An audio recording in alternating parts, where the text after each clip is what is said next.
Delhi liquor scam వ్యవహారంలో కేజ్రీవాల్కు rows avenues court 4 రోజుల custody పొడిగించింది. దీంతో కేజ్రీవాల్ ఏప్రిల్ 1 వరకు ఈడీ కస్టడీలో ఉండనున్నారు. గోవా ఆమ్ ఆద్మీ పార్టీ లీడర్లతో కలిపి కేజ్రీవాల్ను విచారించాలని, మరో 7 రోజుల పాటు కస్టడీ పొడిగించాలని ఈడీ కోరింది. అయితే కోర్టు 4 రోజులే కస్టడీ పొడిగించింది.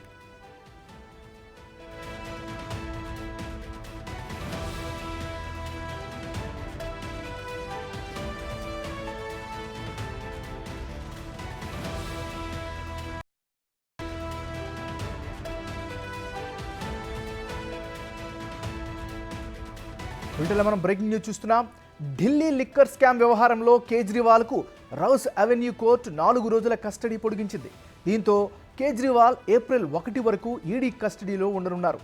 గోవా ఆమ్ ఆద్మీ పార్టీ లీడర్లతో కలిపి కేజ్రీవాల్ను విచారించాలని, మరో 7 రోజుల పాటు కస్టడీ పొడిగించాలని ఈడీ కోరింది. అయితే కోర్టు 4 రోజులే కస్టడీ పొడిగించింది.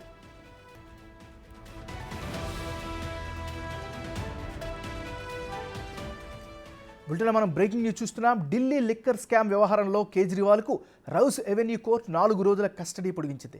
సో కస్టడీకి సంబంధించినటువంటి తాజా అప్డేట్ని అందించేందుకు ఢిల్లీ నుంచి మా రిపోర్టర్ శివ లైవ్లో సిద్ధంగా ఉన్నారు. శివ, చెప్పండి, ఏం జరిగింది?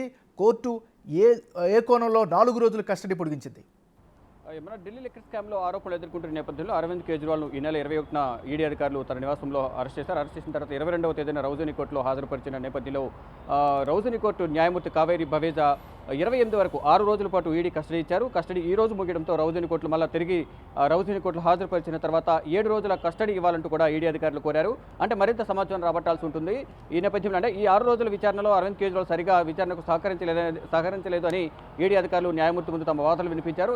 ఈ నేపథ్యంలోనే మరికొంత సమాచారం సేకరించాల్సి ఉంటుంది కాబట్టి అరవింద్ కేజ్రీవాల్ మరో 7 రోజులు ఈడీ కస్టడీ ఇవ్వాలని కోరారు. అయితే ఇటు అరవింద్ కేజ్రీవాల్ తరపున న్యాయవాదులు మాత్రం అంటే విచారణ చేయకుండా గతంలో ఏదైతే ఆరోపణలు వచ్చాయి ఆరోపణల గురించి అడుగుతున్నారు తప్ప ఎటువంటి ఆధారాలు లేవు. ఎక్కడ కూడా మనీకి సంబంధించి ఎక్కడ ఆనవాళ్ళు కానీ ఒక సింగిల్ పైసా కూడా దొరకలేదు అనేది ప్రధానంగా ఈడీ అధికారులు ఇప్పటివరకు స్వాధీనం చేసుకోలేదు అనేది అరవింద్ కేజ్రీవాల్ తరపున న్యాయవాదులు వాదనలు వినిపించారు, గుప్తా వాదనలు వినిపించారు. ఇక తర్వాత కొద్దిసేపటి తర్వాత అరవింద్ కేజ్రీవాల్ ఇటు కావేరి భవేజా న్యాయమూర్తి కావేరి భవేజాను మేడం నేను కూడా నా తరపున నేను మాట్లాడాలనుకుంటున్నట్టు కూడా పర్మిషన్ తీసుకున్నారు. లిఖితపూర్వకంగా ఇవ్వాలంటూ కూడా న్యాయమూర్తి కోరిన నేపథ్యంలో కనీసం ఒక 5 నిమిషాల సమయం కేటాయించాలంటూ కూడా అరవింద్ కేజ్రీవాల్ అభ్యర్థించిన తర్వాత ఏదైతే తనపై వస్తున్న ఆరోపణలు అన్నీ కూడా నిరాధారమైనవి, ఎవరో ఏదో చెప్పారని చెప్పి అవి మాటలు తీసుకుని అవి ఆధారాలుగా తీసుకుని నన్ను అరెస్ట్ చేశారు, ఒక ముఖ్యమంత్రిని అరెస్ట్ చేసే తీరు ఇదేనా అంటూ కూడా ఆయన ఒకంత అసహనం వ్యక్తం చేశారు.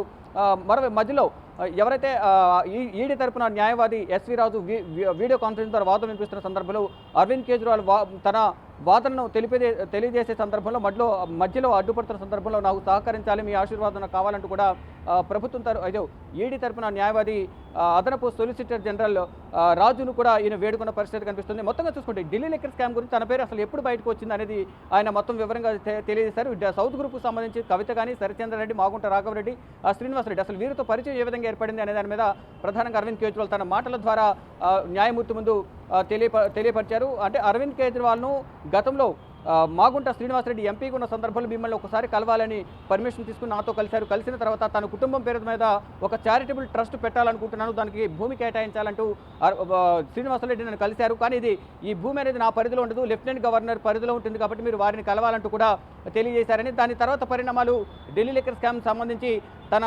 కుమారుని అరెస్ట్ చేసిన తర్వాత మళ్ళీ నన్ను కలవాలని కలిసిన తర్వాత వాంగ్మూలం వేరేగా నా మీద కంప్లైంట్ చేసినట్టుగా అక్కడ వాంగ్మూలం ఇచ్చారు సిబిఐకి కానీ ఈడీకి కానీ. తద్వారా ప్రభుత్వం ఏదైతే లక్ష్యాన్ని పెట్టుకుందో ఈడీ కానీ సిబిఐ కానీ నన్ను నాపైన ఆరోపణ చేయడం కానీ ఆమ్ ఆద్మీ పార్టీని అంటే ఈడీ లక్ష్యం ఒకటే లక్ష్యంగా పనిచేస్తుంది, ఆమ్ ఆద్మీ పార్టీని నాశనం చేయడం, పార్టీ లేకుండా ఉండడమే అనేది ప్రధానంగా ఈడీ కానీ ప్రధాని నరేంద్ర మోడీకి అనుసరణలో నడుస్తున్న ఈ దర్యాప్తు సంస్థలన్నీ కూడా టార్గెట్గా పెట్టుకున్నాయి. అంటే మా దగ్గర ఎటువంటి డబ్బు లేకపోయినా దొంగ డబ్బు ఉందని సృష్టించడం, ఎవరైతే ఆరోపణలు ఎదుర్కొంటున్నారో ఢిల్లీ లిక్కర్ స్కామ్ సంబంధించి వారితో వాంగ్మూలం తీసుకోవడం, అబద్ధాలు చెప్పించడం, ఆ వాంగ్మూలం తీసుకుని నన్ను ఏ విధంగా అరెస్ట్ చేస్తారంటూ కూడా అరవింద్ కేజ్రీవాల్ తన వాదన వినిపించారు. మధ్యలో న్యాయమూర్తి అడ్డు తగులుతూ ఉండగా మరికొంచెం సమయం కేటాయించాలి కోరిన నేపథ్యంలో ఫైనల్గా 2 నిమిషాల సమయం కేటాయించారు. తర్వాత మీకు కావాలంటే లిఖితపూర్వకం కూడా నేను ఈ స్టేట్మెంట్ అంతా ఇస్తానంటూ కూడా అరవింద్ కేజ్రీవాల్ తెలిపారు. మరోవైపు ఏదైతే నాపైన ఆరోపణలు ఇస్తున్నాయో ఆరోపణలన్నీ కూడా నిరాధారమైనవి. మాగుంట శ్రీనివాసరెడ్డి, మాగుంట రాఘవరెడ్డి వారు కేవలం వారు ఏదో ప్రభుత్వ వాళ్ళ కుటుంబానికి సంబంధించి చారిటబుల్ ట్రస్ట్ నెలకొల్పాలనుకుంటున్నాం, దానికి భూమి కేటాయించాలని మాత్రమే నన్ను కలిశారు. ఈ ఢిల్లీ లిక్కర్ స్కామ్ సంబంధించి వారికి నాకు ఎటువంటి సంబంధం లేదంటూ కూడా వారు తెలిపారు. మరోవైపు శరత్చంద్రారెడ్డి గురించి ప్రస్తావిస్తూ శరత్చంద్రారెడ్డి కూడా అప్రూవర్గా మారిన సందర్భంలో వారు అంటే ఈడీ ఒత్తిడి తీసుకొచ్చి వారిని అప్రూవర్గా మార్చి వారితో బలవంతంగా సాక్ష్యాలు చెప్పిస్తున్నారు తప్ప ఎటువంటి నిజం లేదు దాంట్లో అంటూ కూడా అరవింద్ కేజ్రీవాల్ తెలిపారు. మరోవైపు ఏదైతే శరత్చంద్రారెడ్డి ప్రభుత్వానికి బీజేపీకి కేంద్ర ప్రభుత్వంలో బీజేపీకి ఏదైతే ఎలక్ట్రల్ బాండ్ రూపంలో ఇచ్చారో 55 కోట్లు దానికి సంబంధించి దానిపై కూడా విచారణ చేయించాలంటూ కూడా కోర్టుకు విన్నవించుకున్నారు. మొత్తంగా చూసుకుంటే ఇటు అరవింద్ కేజ్రీవాల్ తన వాదన వినిపిస్తున్న సందర్భంలో మధ్యలో ఈడీ కొన్ని వాదనలకు అరవింద్ కేజ్రీవాల్ తెలుపుతున్న ఏదైతే మాట్లాడుతున్నారో దానికి సంబంధించి కొంత వ్యతిరేకత వ్యక్తం చేసిన పరిస్థితి కనిపిస్తుంది. అంటే ఈడీ కావాలని ఆమ్ ఆద్మీ పార్టీపై లేనిపోని ఆరోపణలు చేస్తుంది, ఎటువంటి ఆధారాలు దొరకపోయినా. అంటే దాదాపు ఈ కేసు 2022లో ప్రారంభమైంది. అప్పటి నుంచి ఇప్పటి వరకు కూడా ఏదైతే ఆమ్ ఆద్మీ పార్టీకి సంబంధించిన మనీష్ సిసోడియా కానీ సంజయ్ సింగ్ మరోవైపు ఇతర పార్టీకి సంబంధించిన నేతలు ఎవరైతే ఉన్నారో వారందరి నివాసంలో ఎక్కడ కూడా సింగిల్ పైసా కూడా ఈడీ అధికారులు గుర్తించలేకపోయారు. కేవలం అవినీతి జరిగిందని చెప్తున్నారు తప్ప అవినీతి ఎలా జరిగింది, ఆ డబ్బంతా ఎక్కడికి వెళ్ళింది అనేది ఈడీ నిరూపించలేకపోతుంది. గతంలో ఏదైతే మొత్తం 250 మందికి పైగా సోదాలు చేసే ప్రాంతాల్లో సోదాలు చేశారు, అనేక మందిని విచారించినప్పటికీ కూడా ఆర్థిక లావాదేవీలు ఉన్నాయి, వాట్సాప్ చాటింగ్లు ఉన్నాయి, కాల్ డేటా రికార్డ్స్ ఉన్నాయి అంటున్నారు తప్ప ఎక్కడ కూడా దానికి సంబంధించిన స్పష్టమైన ఆధారాలు అనేవి కోర్టులో ప్రొడ్యూస్ చేయలేకపోతున్నారు.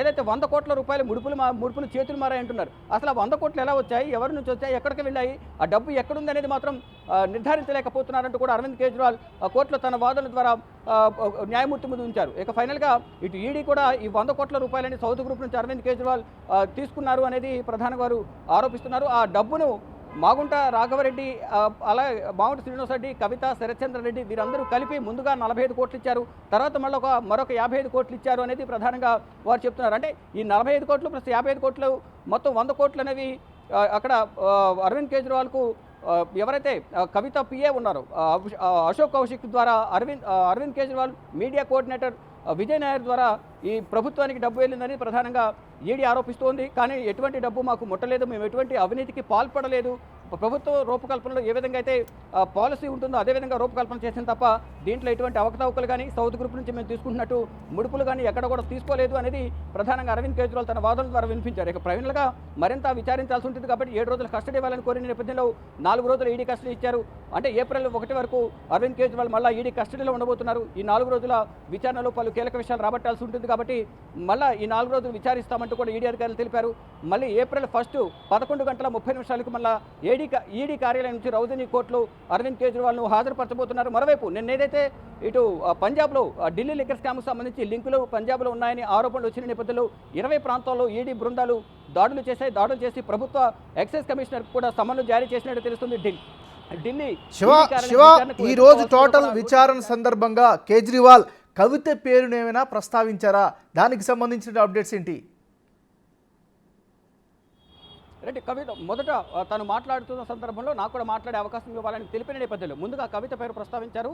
ఏదైతే కవిత కొంత సమాచారం ఇచ్చింది, ఆ సమాచారం ఆధారంగా నన్ను అరెస్ట్ చేశారని చెప్తున్నారు. అసలు కవితతో నేను ఈ వ్యాపారాలకు సంబంధించి ఎప్పుడు కూడా ట్రాన్సాక్షన్ సంబంధించి ఎటువంటి ఆధారాలు లేవు, మాట్లాడిన దాఖలాలు లేవు, కానీ మాట్లాడమనే ఈడీ ఆరోపణలు చేస్తుంది తప్ప ఎటువంటి అక్రమాలు అవినీతి జరగలేదు. అంటే లిక్కర్ పాలసీ అనేది రూపకల్పన చేశాను తప్ప దీంట్లో ఎటువంటి అవినీతి జరగలేదు అనేది అరవింద్ కేజ్రీవాల్ చెప్తున్న పరిస్థితి కనిపిస్తోంది. అంటే ఒకవైపు అరవింద్ కేజ్రీవాల్ ఈడీ కస్టడీలో 28వ తేదీ ఈ రోజు వరకు ఉన్నారు, కవిత 26వ తేదీ వరకు ఈడీ కస్టడీలో ఉన్నారు. మరోవైపు ఏదైతే ఇండోస్పిరిట్ అధినేత సమీర్ మహేంద్ర ఉన్నారో సమీర్ మహేంద్ర కంపెనీలో 33% కవిత వాటా పొందారు. ఆ వాటా అనేది అరవింద్ కేజ్రీవాల్ ద్వారా వచ్చిందనేది ప్రధానంగా ఈడీ అభియోగాలు నమోదు చేస్తుంది. దానిలో భాగంగానే మధ్యవర్తిగా అరుణ్ రామచంద్రపల్లిని ఉంచి కవిత ఈ వాటాను కొన్నారనేది ప్రధానంగా ఈడీ ఆరోపిస్తోంది. దానిలో భాగంగా దీంట్లో 100 కోట్లు ఏదైతే ప్రభుత్వానికి ఇచ్చారో దాన్ని లబ్ధి పొందే విధంగా కూడా ఇండోస్పిరిట్లోనూ కొన్ని లిక్కర్ జోన్కు సంబంధించి అధిక లాభాలు వచ్చేలాగా అరవింద్ కేజ్రీవాల్ అనేది ప్రధానంగా ఈడీ అభియోగాలు నమోదు చేస్తుంది. దానిలో భాగంగానే అరవింద్ కేజ్రీవాల్ కానీ కవిత కానీ ఇతర ప్రతి ఒక్కరు కూడా ఈ ఢిల్లీ పాలసీకి సంబంధించి లిక్కర్ పాలసీ విధానంలో అత్యధిక లాభాలు పొందే విధంగా లిక్కర్ కేటాయింపుకు సంబంధించి జోన్లు పొందారనేది ఈడీ అభియోగాలు నమోదు చేస్తుంది. దానిలో భాగంగానే కవిత ఇప్పటికే కస్టడీ ముగించుకుని తిహార్ జైలుకు వెళ్లారు. అరవింద్ కేజ్రీవాల్కు మరో 4 రోజులు కస్టడీ పొడిగించిన నేపథ్యంలో ఏప్రిల్ 1 వరకు కస్టడీలో ఉండబోతున్నారు. దాని తర్వాత అరవింద్ కేజ్రీవాల్ను కూడా తిహార్ జైలుకు తరలించే అవకాశం అయితే కనిపిస్తోంది. ఏమన్నా థ్యాంక్ యూ శివ.